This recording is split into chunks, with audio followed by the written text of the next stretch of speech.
Welcome back to the channel. I am Saldablerd. Today we're going to be talking about the cult that I call family and exposing the hidden truths. But before we get into today's conversation, make sure you like and subscribe to this video. And if you have not seen the Covenant of Three Witches video, I suggest that you watch that prior to this because it's kind of like the prelude to everything that's going on now. You see, last year I started my spiritual journey and I went through a lot of turmoil in the beginning, and I'm still going through a lot of it, but this is kind of an update and an extension to the story. It started off with my mother and two sisters, the witches, that had a lot of cult-like activity in my life. And I talk about that in the previous video.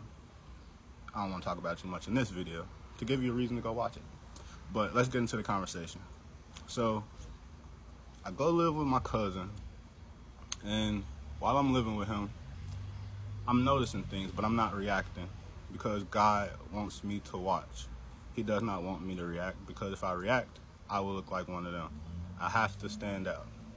So I keep my head down and I do what I do every day. While I'm staying with him, I talk to no one. No one in the building knew me. I was staying at the Arms Apartments in Walnut Hills, Cincinnati.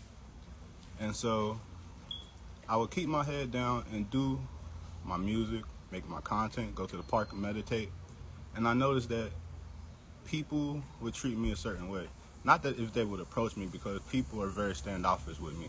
But I noticed my cousin would basically talk behind my back. I would always tell him, if you're going to have people over, just let me know. I'll sleep in my car or something like that. And he'd say, all right. Or he would leave and have me locked out, and I would just have to be in the hallway or go to my car. It was so many just weird things he would do. And I knew that he was in on whatever my family had on. And he would also talk bad about me to people in the building. He would try to distance me from everyone in the building. It's not that I was trying to be around him, but he would go out of his way to make me feel certain type of ways. He thought, at least, but I really didn't care, and I enjoyed my isolation. But I noticed that I started to be getting gang stalked by so many people. I started to notice that people were trying to manipulate my energy and run old tactics that they used to do when I was younger. But the thing is, now God's telling me to watch. So I'm watching these people build their own karma. I'm watching these people constantly try to bring me down. And after I leave him, because after I kept on telling him to stop having so many people over, he eventually got bed bugs, so I left and got all my stuff and went to a different cousin's house. But even before I do that, my cousin, his name is Damon Brooks. He's a womanizer. He always have women over. He cheats on all his girlfriends. And he do that to drain their energy because he is a energy vampire. He usually go after women that are less attractive or have lower self-esteem so that he could take from them. And so just watching this, I realized the type of things he was doing, trying to do to me, but I was too aware. But it's not as if they are brave enough to combat me to my face, but they use the shadows to try to bring me down. They try to make me crash out. They try to love bomb me and make me pick them and forget about what I'm going on. Try to invest into them, harvest my energy. That's a form of energy harvesting, because if you are someone with good energy, you can give your energy to somebody and they can go use that and manifest off your energy. And if you give your energy to everyone else and you have no energy for you, you will never manifest anything, because you're putting too much out into the world and not enough into you. Because when you put into you and you cultivate your creativity, you will put out into the world, touching way more people than you could by just trying to appease to the people close to you. But we will continue. I move in with my cousin Damon, Sr., I guess, his father, and my Aunt Rosetta. Damon Sr. has a wife named Angie. She's on medical rest. And let it be known, we're going to go back to my mother, the head of operation, the evil crime boss, the final boss, whatever you want to call her.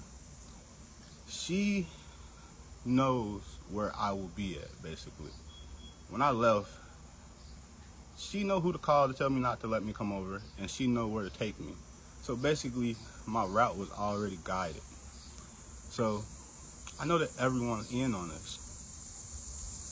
When I get to his house, he try to love bomb me, then he ignore me, then he'll love bomb me, then he ignore me, then he'll love bomb me, then he ignore me. And in the other video, I talk about a lot of my traumas. So they always try to bring back my traumas. That's why when I was staying with his son, he would try to bring all the girls and sex. Like, if he know I was there and I was asleep, he'd try to have sex in a room with a girl next to me and something like that. Like, do little sex magic and stuff. And with his father, he would more try to stroke my ego. Like, I would do something or say something, and he'd be like, yeah, I learned that from Sal. Like, or try to, like, boost my head up. Or, like, he would play my music in the room with me and act like he turned to it, but he would never talk about anything I do outside of the house.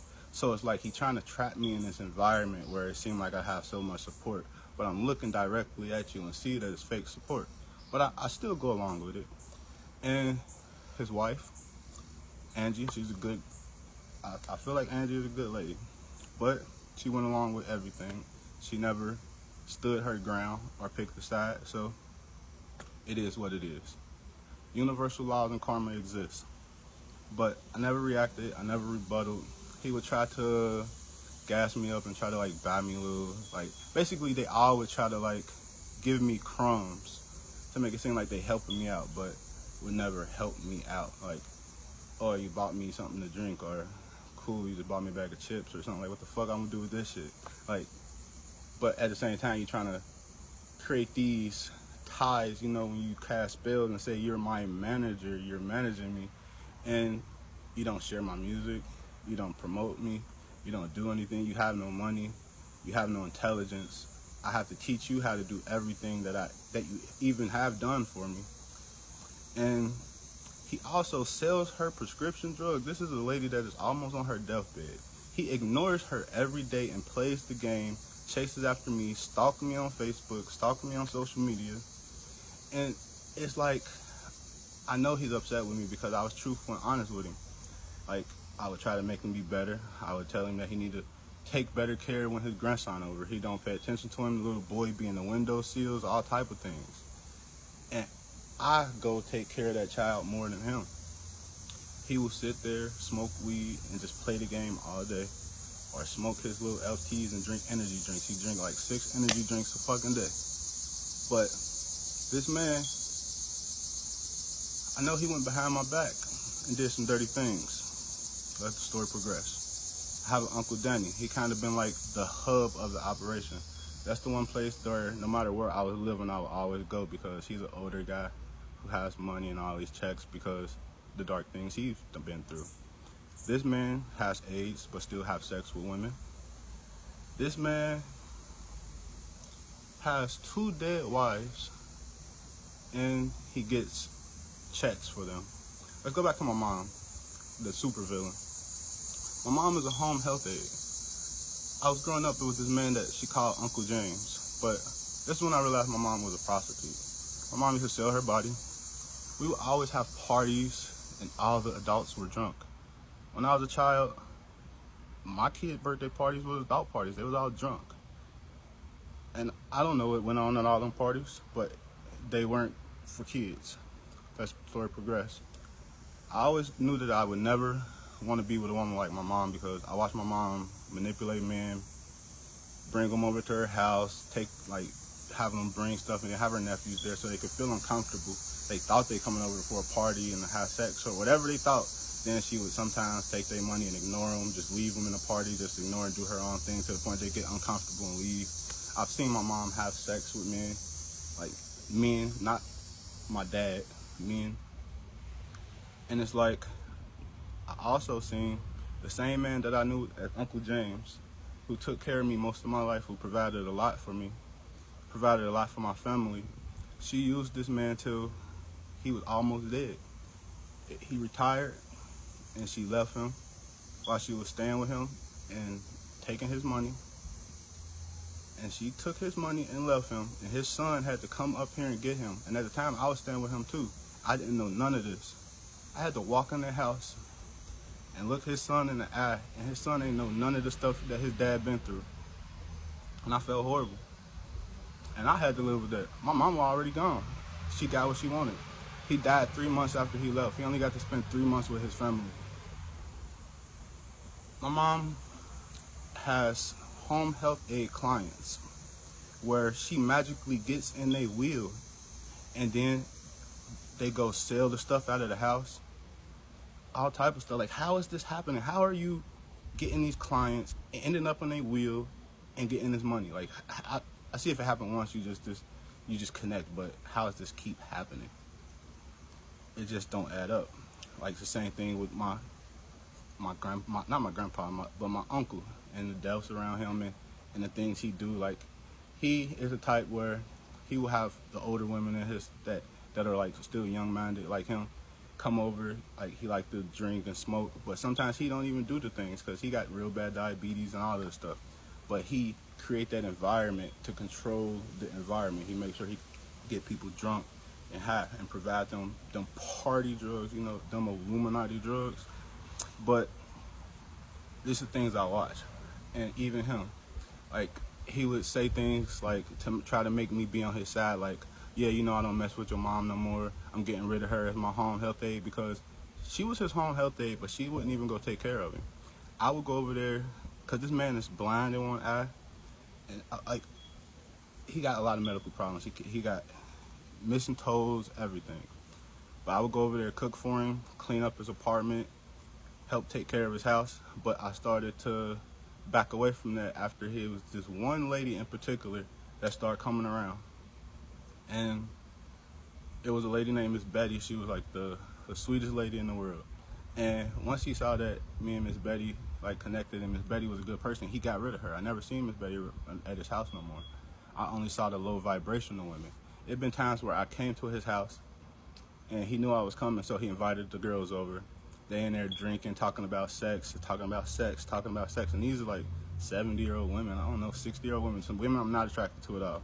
And one of them, this is the one that I say that started coming around with the bad vibes.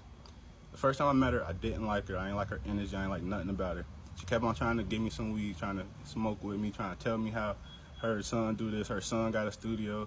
I didn't even tell her I rapped yet. So I know she knew too much about me. She telling me her son got a studio and all of this stuff. Second time I see her, she bring a lady, not a little girl, but a younger woman like my age. And she come in with like some booty shorts on, thick thighs, all that stuff, all out. And I'm ignoring it. So she come in and she say, my granny said, can we come over here and smoke our blunt joint with y'all? And he like, I don't care. So they come over smoking and they keep trying to pass it to me. I'm like, I'm all right. And then I look up one time. She like, why are you looking at my granddaughter like that? I said, I'm not looking at your granddaughter at all. And then I continued to watch TV. Another time she came. This time it's 3 women there. This is the time where they talking about sex, talking about how they used to have sex in the car and all of this stuff, drinking. I'm trying to invite me into their party. But I ignore them. I'm watching TV. And the one that I don't like, she wearing an anime shirt that day. How do you know? She like, don't you like anime? And I'm like, yeah. She like, what anime you watch? I'm like, I'm watching TV right now because I was watching TV. And she like, oh, it's on commercial. I said, I'm enjoying this commercial, to get her to leave me on. But she kept trying to talk to me. And I just started to ignore her at that point. I bump into her again. She bringing my grandpa back home. I keep saying my grandpa, my uncle back home. And this time, she getting like the bags they putting the stuff in his cart, so we go upstairs. And I offered to help her. She said she had it. And then, as I watch her do it, she get mad and say, oh, so you ain't gonna help? I said, you got it. Like, it's y'all stuff. I don't even know what's the difference between anyway. I just take it upstairs after you separate it. So I go upstairs, and her sister, Betty, say something to me, and I just didn't like neither one of their vibes, so I kept walking. And so the one that I truly don't like, I don't remember this lady's name, but she run to my uncle's house, and she say, your nephew's so rude. He telling my sister that he don't want to talk to her, and I never responded to the lady. I just walked past her. And so for the next couple of days, she calling my uncle, telling how disrespectful I am, and this and that, and this and that. And it's like, I don't even know this woman, and I just don't like your energy, so I'm trying to stay away from her. I started seeing a car in this alley one night. It drove by a couple times, and it was a familiar person that I seen my cousin buy weed from. And I was getting a suspicion that someone was following me and plotting on me. And the car went by a couple times. And I started to see other cars following me. She even tried to tell me about how her granddaughter rapped and the studio and stuff. And I heard her reference something one day where she said, "Oh, you think you Juice WRLD." And so at this point, I knew that my cousin was telling her information. Somebody, because, okay, Juice WRLD, my favorite rapper. I love anime. I make music. I need a studio to go to. It's a fucking setup. Who know me better than the nigga that I stay with? Why when I start seeing a nigga following me, it's a nigga you buy weed from?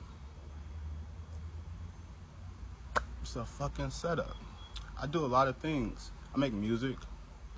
I went through an experience at Ohio Media School where it could have been a lawsuit. I'm not sure. At this point, I don't know nothing. I haven't seen my mail in a year. But I know that it's money that's supposed to be coming to me. I just know it. I don't know where it came from. I don't know if someone at time was maybe offered me a deal and he ran off with the money or said something that he forged information. I don't know if it was Ohio Media School for sure yet. I don't know if it was someone dying and it's a wheel. But I know someone forged some information. They've been trying to get me in traps. Like, my mom know that my phone been off. My mom know everything I've been through. But why this month, out of all the months, you hit me up trying to, hurry up, come to your Uncle Danny house right now. You gotta come right now. I got a phone for you. It's on. It's on. Come on. Come get it. Like, you trying to set me up. Like, what the fuck I'm about to walk over there from when you know I'm coming? I don't trust you. Like, it's probably somebody waiting for me. Or you bought that phone with my money and trying to show proof that I know that I got this money by giving me the phone to be your alibi. I don't know nothing. I haven't seen no mail. I ain't signed no papers. I haven't accepted any deals. Have no knowledge of any money. I am poor without a dollar, with people around me that are trying to gang stalk me, follow me, drain my energy, and unalive me. But I'm still alive. Like, so after I'm aware of all this, I go to my cousin and I just ask him, is there anything you want to tell me? And one thing I noticed about this journey is when someone is not being honest with me, they get convicted when they lie to me. I could see it in their face. Like, I was walking out of BP and I saw, what is this guy's name from Ohio Media School? DJ Maserati Knock. And he was the guy from Ohio Media School that I feel like started everything with me. He's the one that had a problem with me. But this video ain't about him, so I'm not going to talk about Ohio Media School this video. But I am going to bring him up in particular. That's when the omens begin. I was walking out of the store, and I seen him, and I asked my cousin, like, you see what happened? And he said, yeah, it looked like his soul left when he saw you. And I didn't speak to him. He saw me put his head down, and his energy got drained. I was at the store again. I followed him on Instagram, and then I liked 3 of his pictures. And then all of a sudden, I'm in the store, and I just see him walk in again. And I'm like, these are signs. Why do I keep seeing the nigga that tried to do me bad? It's a sign that I'm supposed to be doing something. So that Ohio Media School video is still coming, but I gotta talk about the cult right now. And so I talked to my cousin on the stair. I had him sit down. I didn't raise my voice. I let him know, is there anything you want to tell me? It's obvious you know something, but you're not telling me. I'm not gonna make you tell me. I don't care if you do tell me. But you have a gun, and that gun is under your bed. And the tension between us makes me feel uncomfortable. And then I got up and left. He hasn't spoken to me since. He sits in his room, stares at his phone, scrolling down, stalking my page. He plays the game with the volume on 0. He watched TV with the volume on 0, trying to listen to my every move, trying to understand, how do I know the things that I know? He's sitting there convicted. And I say that Angie was also there. She's convicted by association, because even if she wasn't directly involved, because she's on bed rest, she's in a wheelchair, she's not that mobile as him, but she could have been around to know the things that was going on and not said nothing. She's also the same way as him. And it's like, he tried to come up and start a little argument because that's his superpower. He is the aggressive rah-rah type, but he know that I'm really like that, so he would never try that with me. So he came up, he like, can we talk? So how is this is that? How is this is that? I'm like, I'm not answering any questions. Like, you want to be honest with me or what? Like, it's not about how I know this or that. You got some truth to tell me or get out of my presence. And then I drank him again, make him even lower. I don't even see this boy eat no more. He smoked them things, them BLK so much. That boy just be coughing all day. And whatever death you wished upon me, it's universal law and karma that it's gonna come around. It's gonna spin a block. Like, it's gonna spin a block. And that's how I know that lady really was plotting on me. This is towards the end of the video where I'm gonna get into this little conspiracy theory, but I got a little more to talk about before then. And it's like, all of these situations, all of this gang stalking, my family, I forgot Raymond Brown. When I first went on my journey, Raymond Brown is like tied to my mother like this. His mother is my Aunt Rosetta, one of the few people that I still trust. But it's like, I know that you a fucking web designer. I know you like a computer genius, but I'm a genius too, and I don't need a computer. I know that you are teamed up with my mother because you were supposed to be like my closest cousin growing up, always looking after me and stuff like that. But, dude, your fucking personality is fake as hell. You try to be this, goody two-shoes guy. You don't believe in God. You told me that. That's when we first started beefing. When I first went on my spiritual journey, and he tried to come talk to me after my mom probably sent him to come talk to me. So what's going on? And they kept questioning my beliefs, and his wife talk about crystals. Nah, that's bad. Or nah, I just know God. And they keep on trying to shun me. And this nigga don't believe in anything. He said he don't even believe in God. So I had to push them away.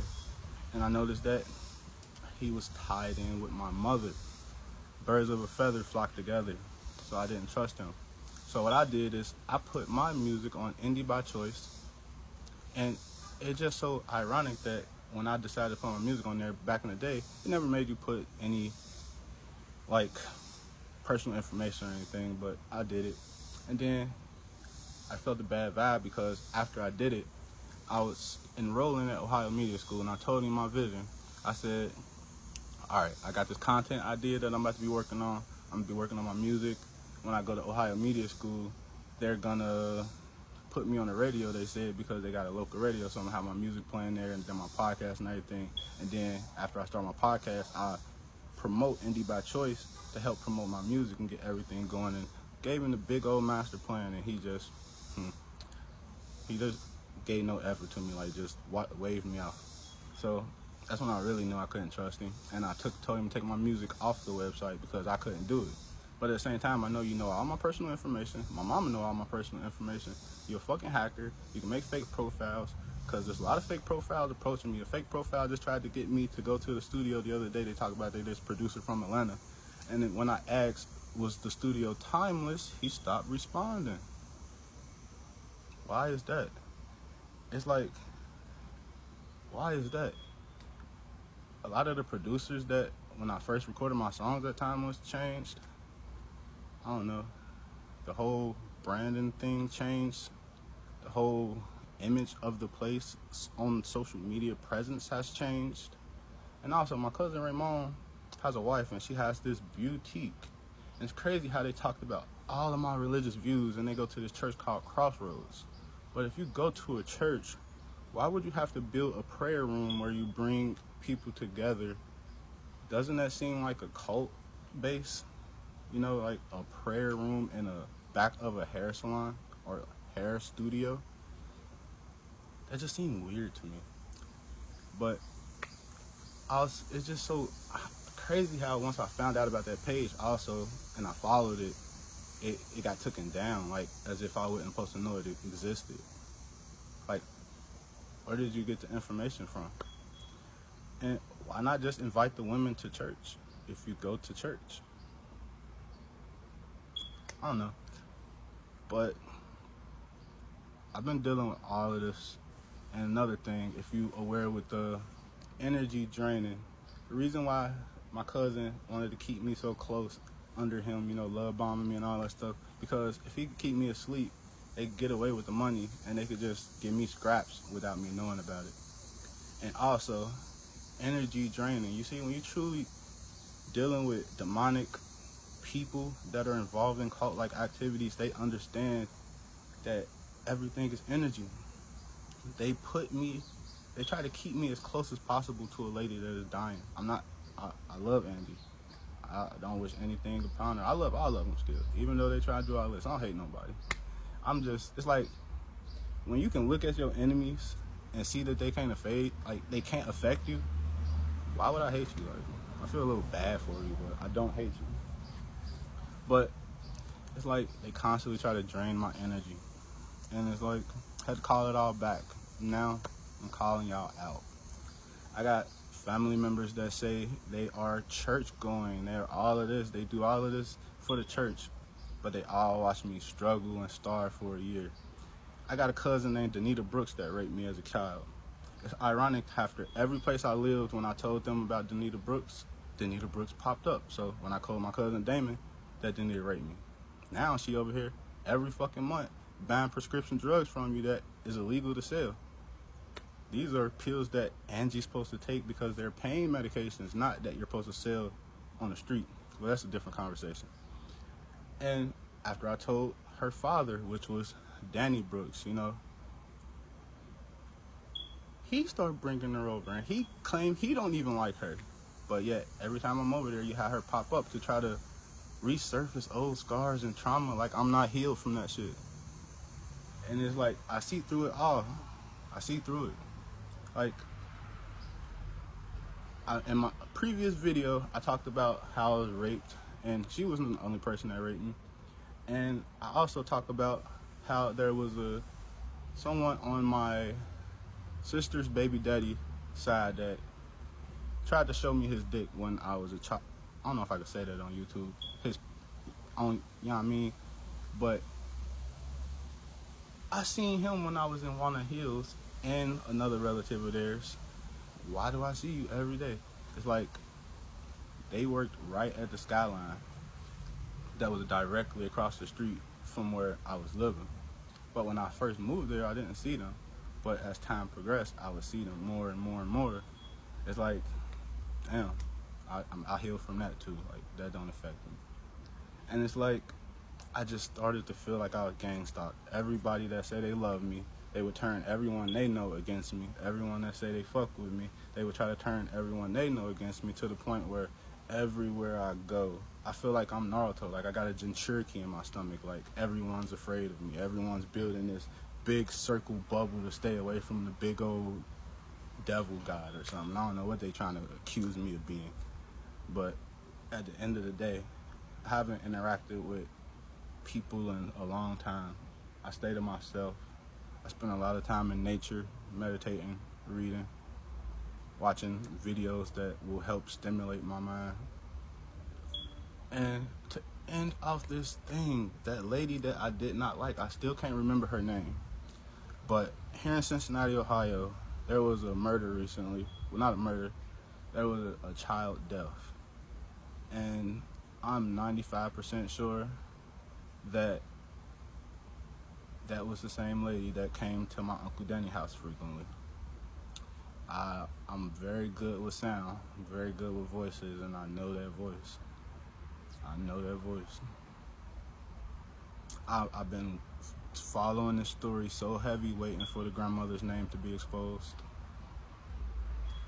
My uncle won't tell me because he know I know everything already, so he trying to like stay away from me. But that's what I've been going through.